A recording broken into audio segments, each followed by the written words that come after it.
Welcome back. It's Dean here, and I've got something awesome I want to share with you today.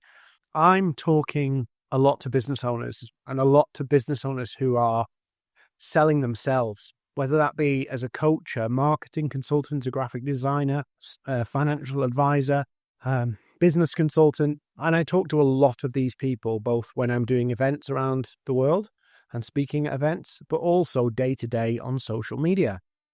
And one of the biggest things that people talk to me about is, how do I get people to see the value in what I'm doing? How do I get them to communicate with me? How do I get my prospects to see that they need me? Well, I thought we could start this in this episode and talk about this from a point of view of a conversation. You know, we've all got to have, whether you call it a discovery call or sales call, it's a conversation with prospects. And if you're a subject matter expert in anything, in other words, you're selling your know-how, your knowledge, helping people achieve something through your skill set, one of the big dangers is that you actually go into coach mode or training mode or teaching mode in a sales conversation. And whilst that can be good because you're trying to help the person, the logic is if I help the person, they'll see the value. It doesn't work. Because what happens is they go away with something to do and they don't need to take any steps because they've got something to do already. I've done this horrendously. I will go on calls with people and they're coming on a call to find out about how I can help them. And instead of helping them see how I can help them, I actually help them there and then with something little that they go, that was useful. I'll go away and do that first. And inadvertently, I was extending my own sales process. I was making it longer and I was making it more difficult for myself. At the end of the day, we're all trying to help people get a better outcome. What we're selling is the value of our expertise, know-how, experience, all of that stuff to get there. But when I was having sales conversations, I would jump into teacher mode, trainer mode, coach mode, whatever you might call it. And instead thinking, oh, wow, they'll go, wow, Dean, that was amazing. I want more. And what happens is they go, wow, Dean, that was amazing. I'll go and do that. And this is a common mistake people make. So I thought, let's talk about what should be in a sales conversation, whether it's an informal sales conversation or a scheduled, planned, I want to know about your services. It doesn't matter. The same things happen. Most people think that a sales conversation is awkward and difficult, but actually, if you get it right, you become the doctor, the teacher, the coach, the consultant, and you behave that way, but that doesn't mean you go into coach consultant session. So let me walk you through what I mean. So how do you run a sales call? There is a few steps in the process of a call. And I'm going to walk you through each stage. Feel free to take notes here because this is the best way. I think it's the best way to run a sales conversation that gets you next steps, gets you results, gets conversions. So first off, before this sales conversation even happens, you need to know who the hell you're going on a call with. You need to know what their business is, who their customers are, what their challenges are, all of that stuff. So you should be doing some prep. Looking at their profile on LinkedIn, their website, their company page, what's going on in their business, what do they post about, what do they sell.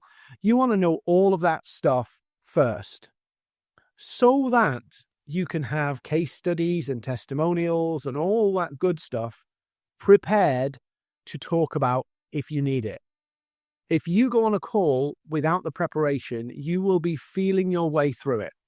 If you have some preparation, you know roughly, you have a steer on where the value can be added. You have a steer on where they're going to need your help. You still need to learn that on the call, but you go into that call better prepared, better armed to give a better experience for you and a better experience for them. So do your research. That's the first thing.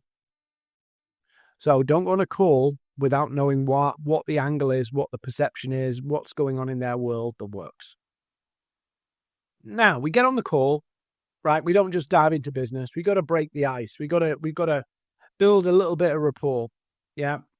And this doesn't have to take a long time, but what we're trying to do is create common ground to make everybody feel at ease. Somebody coming on to a call will feel a bit uncomfortable. You'll feel a bit uncomfortable. So find some things to talk about that create common ground. And it can be things like, British, the weather. If it's a video call, their space, there must be something interesting in their space. Anything that's going on at the moment, but find that common ground.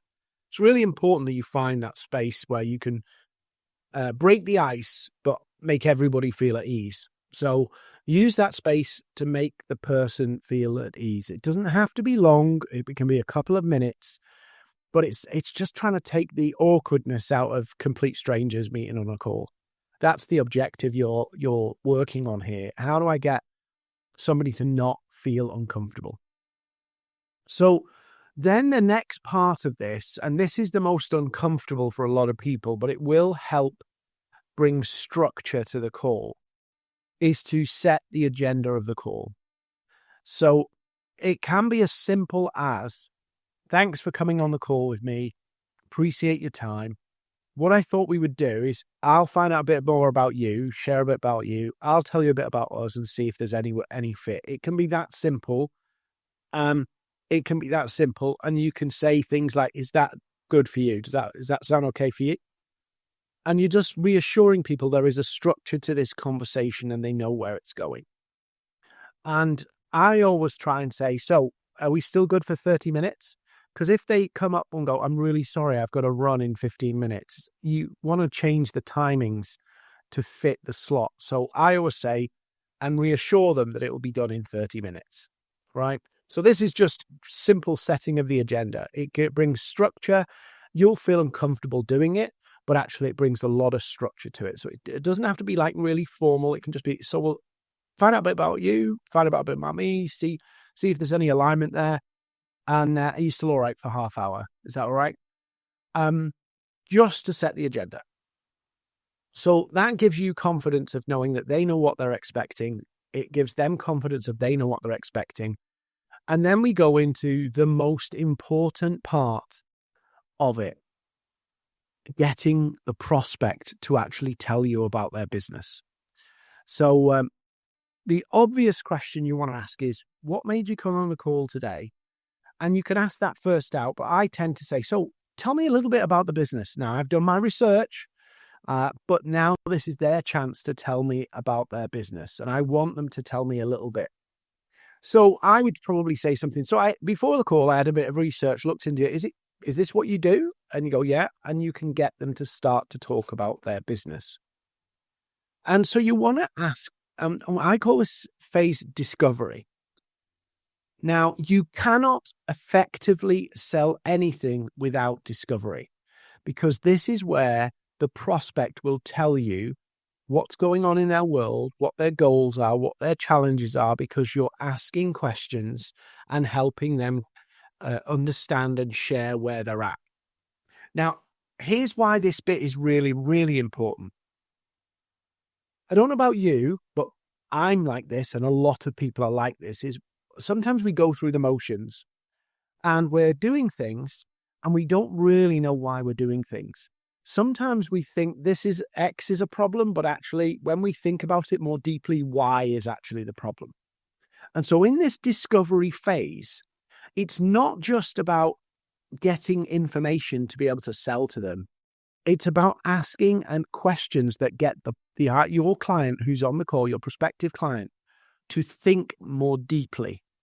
Instead of racing through things like they normally do at surface level, this is your chance to get them to think more deeply and a bit longer term by asking some really good questions like, so what have you been trying to achieve?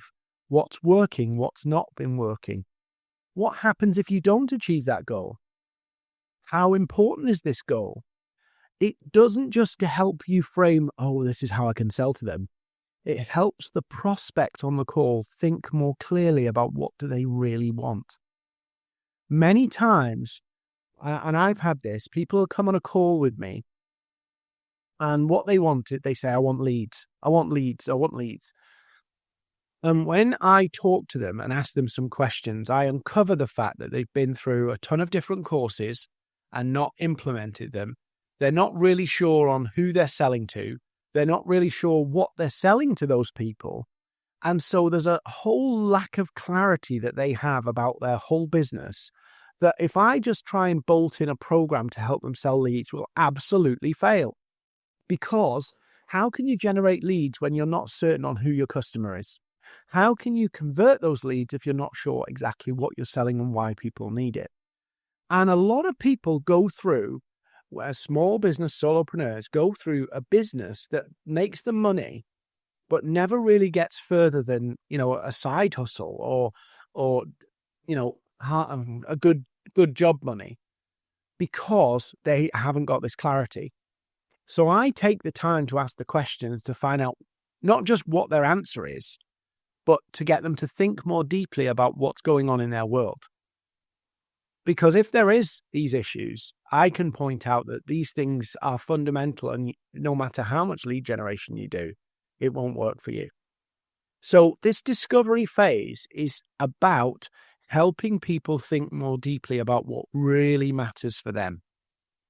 So coaches, this is where you ask the right questions to draw people's answers out and get them to think, get them to reflect. What do I really want? What happens if I don't get this? Is it a good move that I've been buying course after course after course and not actually doing anything with them? So that discovery phase is the bulk of the conversation, because until I have clarity there on where they're at, until they have clarity, it's hard for them to make a good decision. And this phase in itself is actually quite beneficial to the prospect, because they leave that conversation, even if they're not ready to buy, they leave that sales conversation going, yeah, I learned something there. I gained something from that conversation. So there is value in that session, in that discovery phase, not just for me, how do I sell to them? What do I sell? But for them, that clarity that thinking about those questions really brings. So if you were doing a 30-minute conversation, I'd probably try and devote about 10 to 15 minutes into this phase, because I can really unpack what's going on there. And that's helpful for them, but it's really helpful for me. So the discovery phase is helping them understand where they're at right now, where they want to be, what's holding them back, and how important of this goal or problem is to them in their world. You've got to help them think about that and see what really matters. And sometimes, weirdly, when you do it, you get curveballs too. People say one thing at the beginning of the conversation, and as you go down, they realize actually there's something else far more important. So that's the first part, discovery. Well, the first big chunky part should take 10 to 15 minutes of a 30-minute conversation. Then our next bit is actually to take all of that knowledge of what we've learned, help them understand what they've tried before, absorb all of that stuff and say, basically, here's what I'm hearing. You want this. This is a problem for you. It's a massive issue. This is what you want to get to. And I would mirror back to them what I've taken from that conversation. Is that right? And ask them for confirmation. Is that right? Is that what we're on the same page? Then what I would start to do is explain how my process and my offering can help them achieve that. I'm not telling them what I do. I'm not telling them about this program or this, that, and the other. I'm saying this is how I think I could help you. What we call the milestones of an offer. The milestones of, if we can get you into a time-saving system with LinkedIn and it's bringing consistent leads, is that good for you? Okay, well, 3 parts of the bits that we need to do. We need to refine your offer and get your offer positioned well. We need to narrow down your target audience so we can get some clarity and then develop that message so that time-saving system performs. So I can put that offering together and explain it in the sense of how it helps them achieve those goals.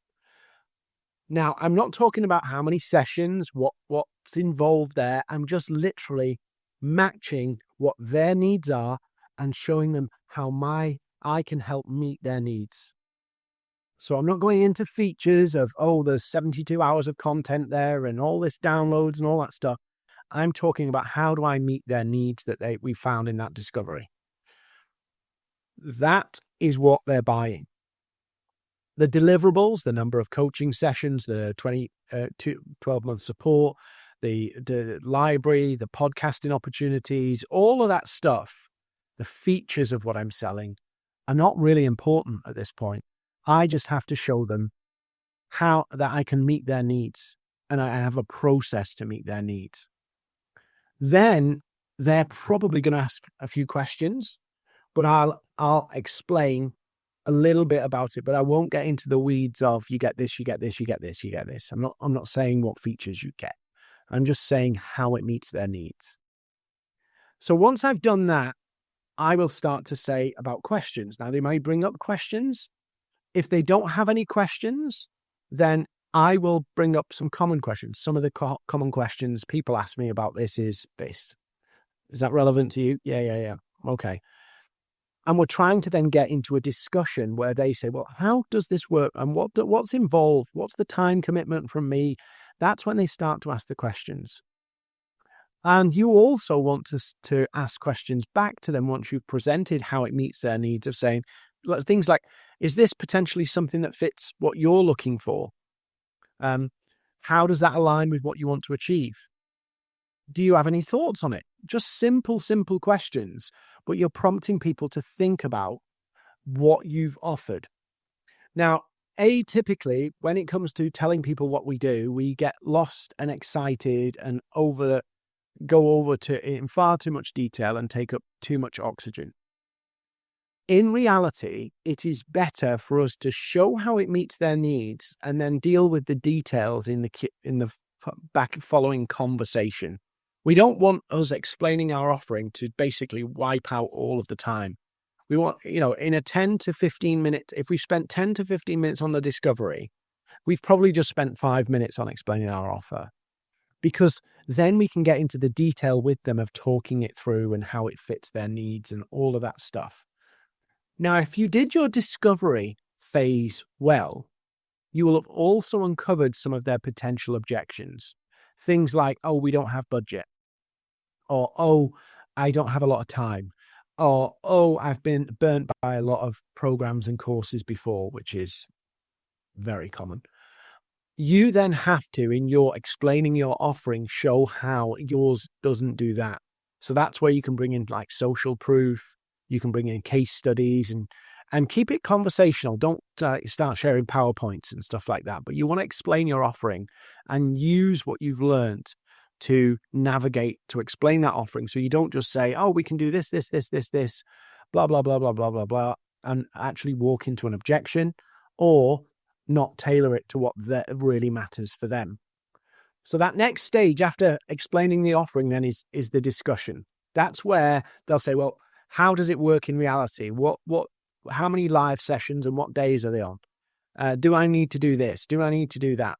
You have to invite that discussion by saying, is that something that could be a fit for you? How does that align? Any thoughts? And if you feel uncomfortable, one of the things a lot of people feel uncomfortable with is talking about the price.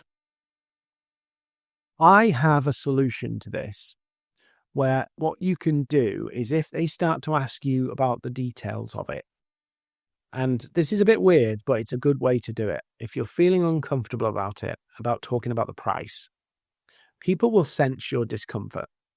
So what you can do is have a one-page slide that just has an overview of what's involved, the kind of details, and maybe a case study. 2 to 3 slides tops. Don't go nuts here.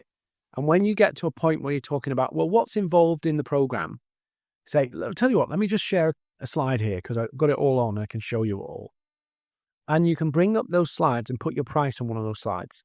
Put a testimonial on there, put case studies, social proof on there. Tell people what's involved in it, what they get for it, and put the price on there. Because that will get the price out.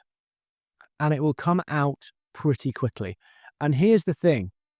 If then they go a bit quiet, you know where they're at. You can figure out where they're at.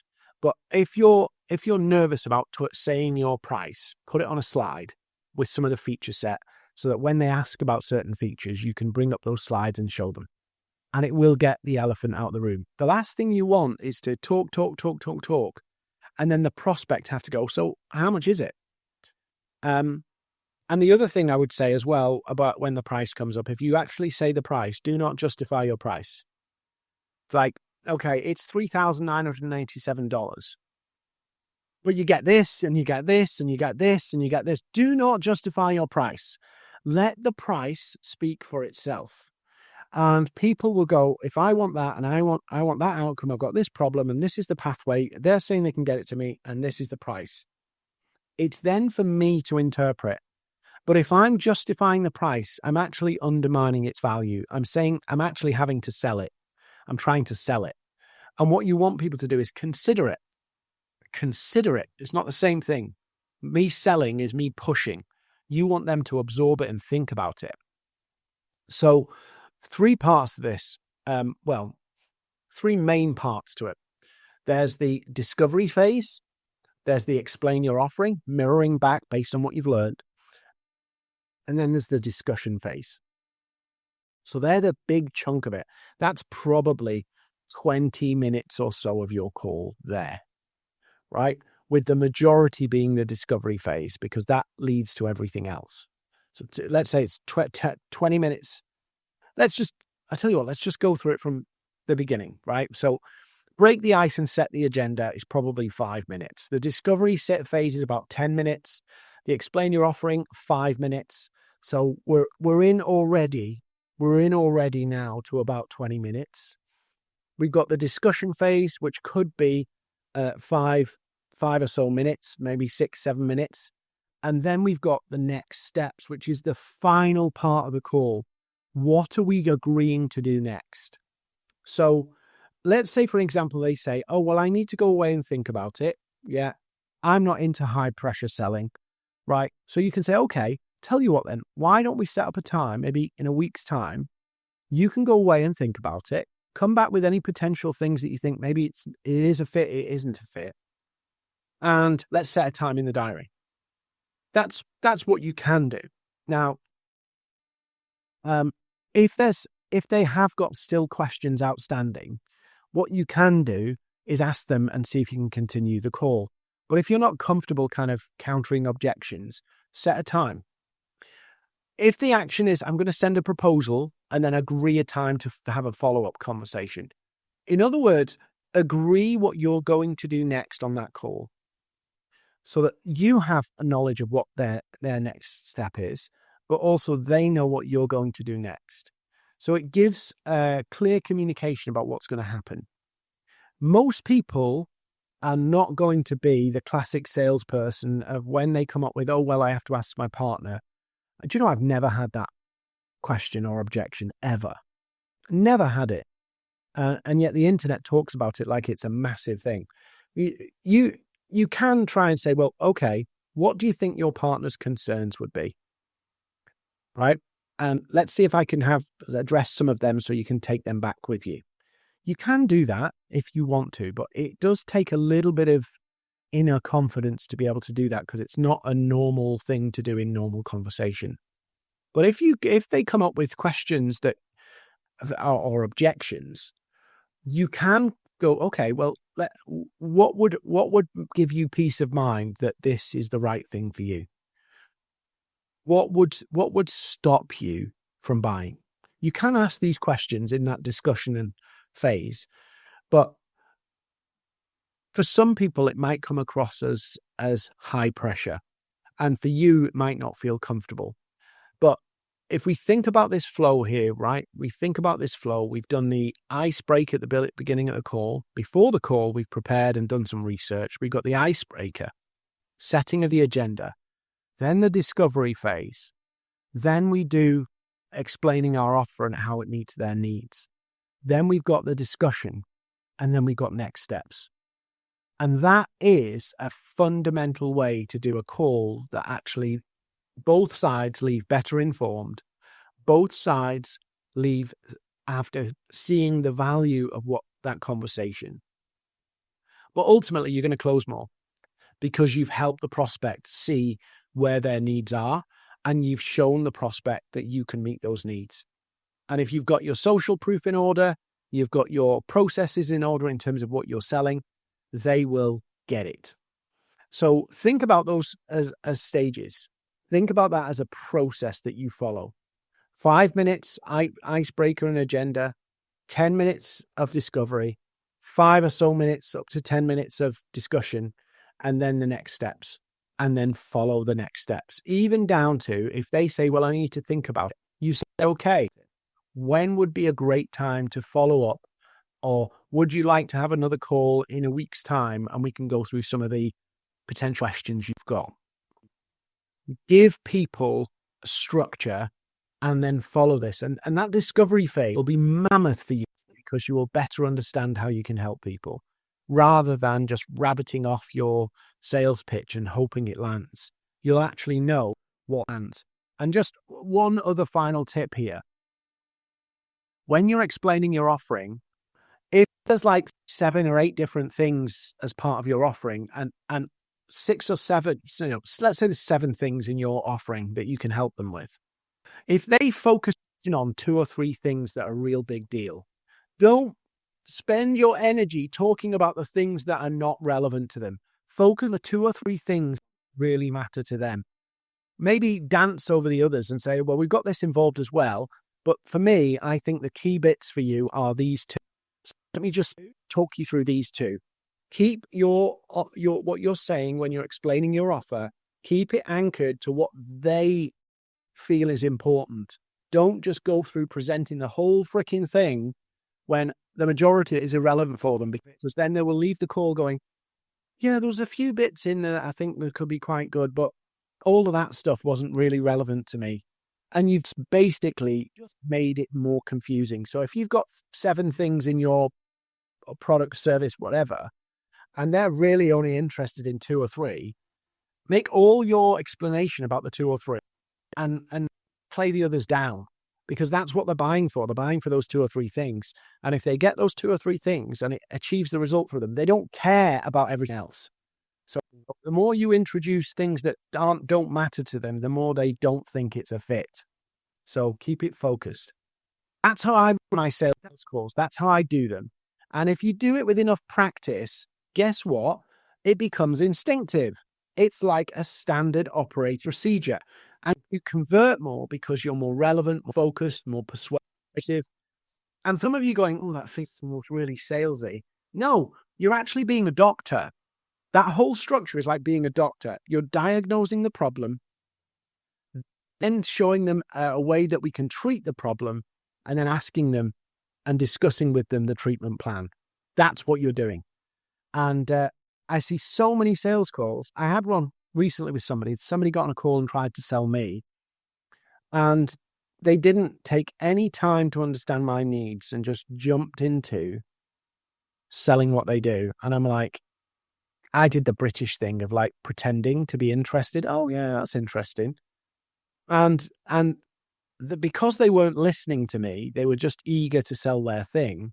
They didn't pick up on the fact that I'm just agreeing with them because they were talking, and they talked for the whole of the call. Other than me going, I can see a point there. They didn't ask questions. There was no discussion. It was just a monologue. And I see a lot of people doing this, and it's because of their excitement. I've got a prospect on a call. I might be able to sell something. They love what they do. They're excited about what they do. It's those 3 things basically override their good common sense, and they end up with, actually, they've just pitched people and didn't realize it. So tips for a perfect sales call, you've literally got it here. So the 7 parts to a sales conversation: icebreak, agenda, discovery, explain your offering, discussion, next steps. Do it and watch how your calls go more smoothly, and you'll close more business.